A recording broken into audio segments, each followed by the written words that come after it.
আসসালামু আলাইকুম বোনেরা, আপনারা কেমন আছেন? আশা করি ভালো আছেন। আমিও ভালো আছি আলহামদুলিল্লাহ। আজ ছোট ছেলেকে নিয়ে বাজারে গিয়েছিলাম। বাজার থেকে আনলাম পোলার চাল, মাছের ডাল, টমেটো, লবণ, ধইনা পাতা। আনলাম বোয়াল মাছ, শৈল মাছ ও চেংড়ি মাছ। চেংড়ি মাছ মনে করেন পেঁয়াজ দিয়েও বোনা করলে ভালো লাগে, টমেটো বা অন্যান্য তরি তরকারি দেখালেও স্বাদ লাগে। তারপরে শৈল মাছ, লাউ, অন্যান্য তরকারি দিয়ে রান্না করে। আমি আজকে শৈল মাছের ভর্তা করব, আপনাদেরকে দেখাবো। বোয়াল মাছ আনলাম, বোয়াল মাছ পেঁয়াজ দেওয়া বোনা করে খাওয়া যায়, কষা তরকারিও খাওয়া যায়। বোয়াল মাছটা অনেক সুন্দর তরতাজা। এখন শৈল মাছের ভর্তা করব। শৈল মাছটাকে ভাজবো তেলের মধ্যে। আর শৈল মাছটারে করছি, লবণ হলুদ মাখায় রাখছি আগের থেকে। এই যে দেখেন কেচ্চা কেচ্চা নিচ্ছি যাতে ভালো করে সিদ্ধ হয়ে যায়। লবণ হলুদ মাখায় রাখছি, এখন তেলে ভাজা নিব।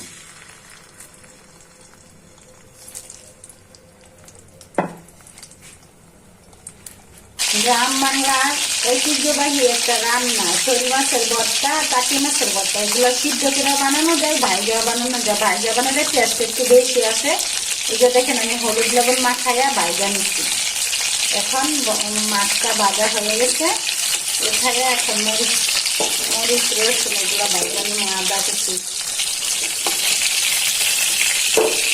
দেখছেন কি সুন্দর হয়েছে। এখন মরিচটা ভাজা নিতেছি।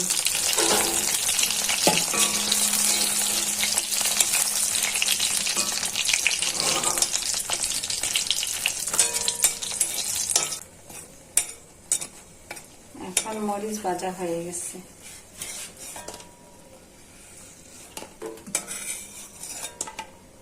এখন দিয়ে দিচ্ছি আদা কুচি। আর এই মাছের ভর্তা মধ্যে আদা কুচিটা দিলে অন্যরকম টেস্ট লাগে। আদাটাকে ভাজা নিতেছি। তারপরে দিয়ে দিচ্ছি রসুন, এগুলো তেলে ভাজা নিই।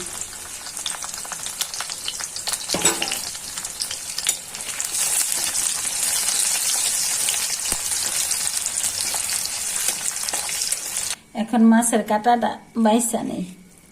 এই যে দেখেন ভাজি কি সুন্দর একটা কালার হয়েছে। এই যে হলুদ মাখাইয়া লবণটা ভাজা নিছি। এগুলো সিদ্ধ করেও বানানো যায়, সিদ্ধতে ভাজা বানালে স্বাদটা বেশ।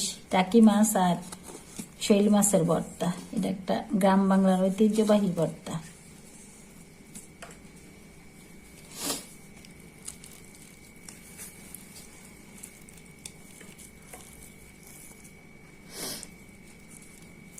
এটা পাড়াত গছাইয়া বানালে মানে পাড়া পাচ্ছি না, এখন গালসিয়া দিয়া এটাকে পাড়াইয়া নিতেছি ভালো করে সেচ্চা। এই যে আদা কুচিটা মনে করেন হাতে কষালে তো হইব না, তার জন্য এটি গাইল দিয়া সেচ্চা নিতেছি। ভর্তাটা হাতে কষালে এইবার আমি এগুলো সেচ্চা নিতেছি। আর এই মাছের ভর্তার মধ্যে আদা দিতে হয়, আদা না দিলে স্বাদ লাগে না। আর মরিচটা একটু করে দিছি, আদারও যা আছে জাল লাগে। রসুনটাও সেচ্চা নিতেছি।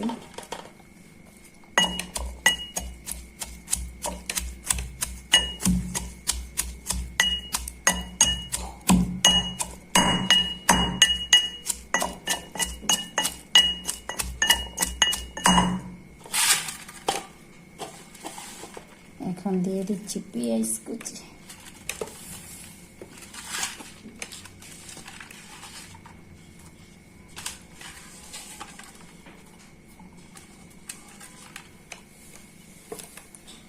দিয়ে দিচ্ছি স্বাদ মতো লবণ।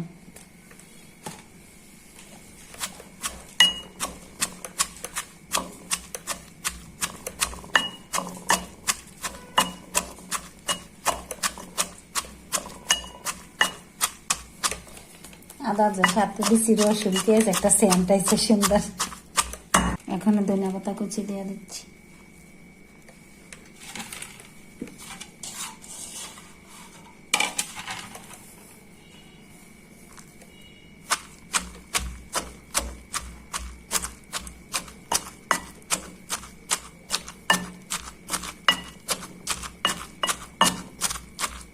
হয়ে গেছে গা সবটুকু। পাড়ার বেডটাই বানাইতাম, এখানে গালছিয়ে দিয়ে করলাম,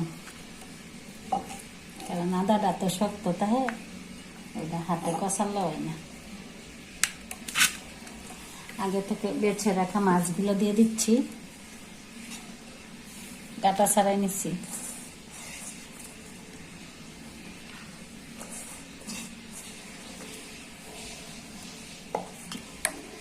দিয়ে দিচ্ছি সরিষার তেল,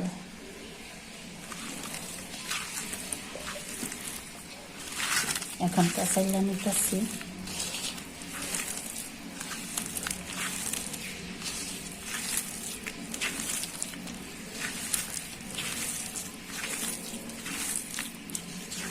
দেখি টেস্ট করে ভর্তাটা কিরকম হয়েছে।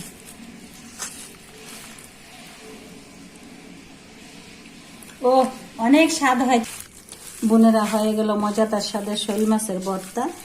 এটা গরম ভাতের সাথে খাইলে ভালো লাগে, অনেক টেস্ট। ভালো থাকবেন, সুস্থ থাকবেন, আল্লাহ হাফিজ।